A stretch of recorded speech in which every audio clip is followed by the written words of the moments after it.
Member for Jagga. Thank you very much, Deputy Speaker. Well, the Morrison government's budget was a chance to lay out a long-term strategy to rebuild our economy and our country for the better. Unfortunately, despite racking up $1 trillion of debt, this budget was more of the same. A short-term political fix full of missed opportunities. Because when you unpick the headlines, what you realise is that this budget doesn't fix the issues that are affecting all of us. It doesn't fix wages. In fact, it predicts a cut in real wages. It doesn't address the climate crisis. There was no new investment in renewable energy. It doesn't take seriously the very real and very genuine concerns of Australian women. In fact, in the last 8 years, this government has spent nearly as much on government advertising as it has on addressing violence against women. It is a series of announcements without substance. It's the kind that make you wonder, what is the point of this government when it doesn't follow through, when it doesn't improve people's lives, and when it doesn't take responsibility? When government members come to this place and they spend question time giving each other pats on the back and telling themselves how well they've done and how you wouldn't be anywhere else. Well, what out-of-touch hubris? Because we are feeling the extreme consequences of that lack of responsibility, of the focus on headlines over delivery in Melbourne right now. Right now in Melbourne, parents are scrambling to once again prepare themselves to trying to juggle homeschool, to try and juggle working from home. Local businesses in my community are being pushed to the edge. They are wondering if they can survive another lockdown. And all of us are facing the mental strain of not knowing what's coming next. And why are we going into lockdown? Because this government failed on its responsibilities: quarantine and vaccines. The outbreak in Melbourne at the moment started with a case that was transmitted from hotel quarantine in Adelaide. And yet, despite it being clear for more than a year now that hotel quarantine is not fit for purpose, despite quarantine being a federal responsibility, there is $0 in this budget for new quarantine facilities. $0. The head of the Melbourne Uni School of Population and Global Health, Nancy Baxter, was talking about this on the ABC this morning, and she said, "I can't think of a rationale for not trying to improve quarantine. You know, if it's the money, how much money is it going to cost to shut down Melbourne for a week? This can't be about the money." Well, it's clearly not about the money. It is about a complete failure of this government to do its job. And yet, once again, this government is congratulating itself on a job well done. And of course, then we come to the vaccine rollout, or the lack of the vaccine rollout. Deputy Speaker, I've been very concerned in the past few days at the rise in cases in Melbourne, and due to that concern, yesterday my office contacted all the aged care facilities in my electorate. I was devastated to learn that there is an aged care facility in my electorate that still has not had its first vaccine and in fact was not scheduled to have its first round of vaccines until July. What a disgrace. These are vulnerable older Australians who are being left unprotected by this government. Not only that, but in at least 4 of the facilities in my electorate, staff have not been vaccinated, and there is no plan to get them vaccinated. In fact, they've been told that they should just arrange to do that themselves. Again, what an abject failure of responsibility. If we think about how the outbreak started last time, how Melbourne got into the position where we were left with a very long, very difficult lockdown, it started with workers moving between aged care homes. And yet we haven't vaccinated those people. Despite this being a federal government responsibility, the federal government has not put any attention to this. And yet this morning, Minister Colbeck told reporters apparently that he's very comfortable with the rollout. Very comfortable. Well, I hope Minister Colbeck is comfortable with telling that to families in my electorate. Deputy Speaker, some of the most difficult conversations I have had in my time as a member were with families of people in aged care last year during Melbourne's lockdown. Those were families whose older residents in those aged care facilities died. They were devastated. Of course they were devastated. Those were families who couldn't see their older relatives for a long period of time and spent that time worrying about them, not being able to go and check on what was happening to them in the aged care facility. Of course they were scared. That was a terrible time. Why are we still here all this time later? Why are families going to have to go through this again because of the failure of this government to do its job and to pick up its responsibility? It is an absolute disgrace, and I think they should be ashamed of themselves. Deputy Speaker, it's not just on vaccines that this government has failed aged care. I've been having discussions across my community in the past few months about how people realise that there is a systemic failure in aged care in our country. And of course, we saw so much of that highlighted through the Royal Commission into aged care. And in this budget, the government tipped more money into aged care. So you'd think that might fix it. Unfortunately, once again, it's all money that's not doing the job it should. It's this government looking for a headline, looking for the political fix, not following through. So let's look at what the Morrison government didn't invest in this budget in aged care. They didn't tie increased funding to providing better food and care for residents so that it's not just swallowed up by private providers. They didn't accept the Royal Commission's recommendation to require a nurse to be on duty at all times in residential aged care homes. And they didn't improve wages and conditions for aged care workers who are at the front line of our system. Now again, Deputy Speaker, when I'm talking to people in my community who have experience in aged care or who know they're getting close to having experience with aged care, what they tell me most and what they're concerned about most is the level of care their elderly resident or they might get in that aged care facility. And they know that the level of care that is provided at the moment isn't as it should be. They know that staff are underpaid and underworked.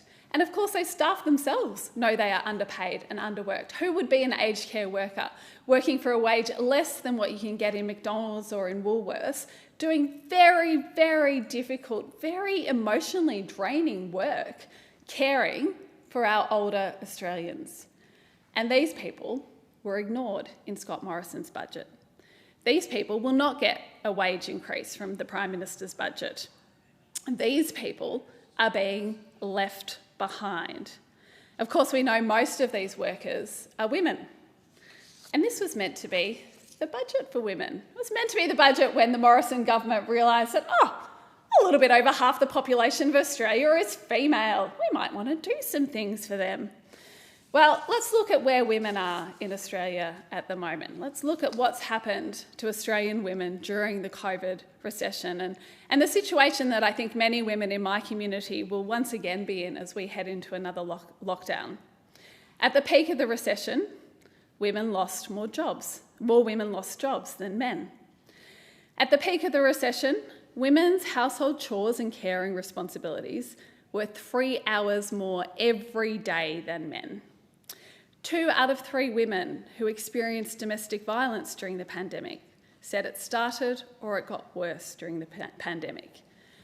And now we know that women are returning to work, but they're returning to jobs with less security and less hours than men.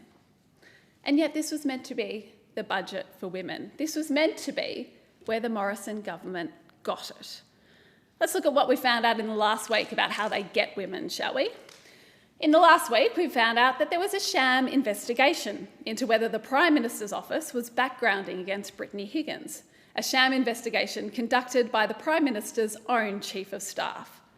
What a disrespect to the bravery of Ms Higgins. Is that going to lead to any sort of change in behaviour from this Prime Minister's office? Of course not.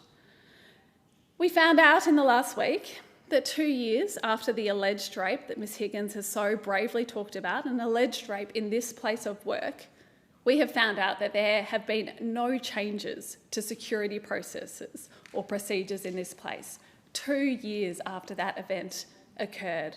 And yet this government wants us to think that it takes women's safety and security seriously. Of course, we have the member for Bowman, Andrew Lemming, still as chair of the Education Committee in this place, drawing an extra $20,000 extra on his salary despite his completely inappropriate behaviour towards women in his electorate. How are Australian women meant to take this government seriously? You can't just put the word women in your title and think, oh, well, that's all right, that'll be fine. You have to follow through. You have to have standards, you have to set behaviour standards, and you have to set them in this place, because the women in this place should be safe, just like the women around Australia should be safe, and they need the Morrison government to take their concerns seriously. They need the Morrison government to realise that they will not be bought off with the title women in a budget. They will not be bought off with sham investigations. They want genuine change. Women in Australia should come out of this pandemic stronger than they were before. There should be a focus on women's work. There should be increases in pay for women who are doing the frontline work that gets us through this pandemic, for our aged care workers, for our childcare workers. These people should be paid appropriately. Then we would know that some of our vulnerable Australians in aged care are being cared for as they should. But this government, once again, all announcement, no responsibility, no follow through. Deputy Speaker, in the time I have remaining, I would like to raise one further area where the Morrison government has totally stepped away from any sense of responsibility, and that is in Australia's place in the world. In fact, since this government came to office in 2013, they've slashed Australia's official development assistance by more than $11.8 billion, hurting some of the poorest and most vulnerable people in the world, and particularly in our region. And again, particularly hurting women, because what we know through this pandemic around the world is that it is women who are being hit hardest. And I was pleased to be at a briefing last night with the Global Education Partnership and with Julia Gillard, who heads that up, talking about the effect that the pandemic has had on women's education and girls' education, and particularly girls' education in developing countries. Because what we know is that when there's a disruption like this, in countries where the education system isn't as well resourced as ours, women and girls get pulled out of school and they don't go back. They have to start work. These are young girls. These are girls maybe 11, maybe 14. They have to start work or they get married off. And they don't get to go back and get an education. And it was hearing last night, both from Julia Gillard, but also from the country manager from Save the Children's Papua New Guinea program. And she was talking about the fact that in Papua New Guinea, there are currently no female politicians. And she was talking about how her hope is that she could get more young girls in Papua New Guinea educated so that one day they too might be able to be elected to their parliament and make sure that they are helping to build a better future for women in Papua New Guinea. But those women and girls won't get there without an investment in their education. And unfortunately, with our aid budget going backwards, this government will not be contributing to helping those women and girls getting the education they deserve. This is an investment in their future, but it is obviously an investment also in all of our futures. As this pandemic has shown us, these things are global. We are linked to the rest of the world. Despite the Prime Minister thinking that a Fortress Australia mentality will get us through this crisis, these crises affect us all across the world, and they hit developing countries harder, and there are a lot of these countries in our region. And it is in our interest, both as good neighbours, as people who care about the rest of the world, as people who do want to see women and girls get a decent education, to support these people. But it is in our national interest as people who live in a neighbourhood where we want people to be safe, where we want decent health systems, where we want decent education, for us to take that mantle up. So it's so disappointing to see that there was no investment, no significant investment in overseas development assistance in this budget, and that the Australian aid budget has been cut by 31% since this government took office. Australian aid is now at the least generous it has been at any point in the history of us providing it. We rank 21 of 29 in the OECD for aid, and we're the 10th richest country in the world. I think Australia is better than this. I think Australia is better than this government that's about announcements, this government that's about spin, this government that never takes responsibility, This government that's dropped the ball when it comes to vaccines, when it comes to quarantine. This government that's putting us at risk.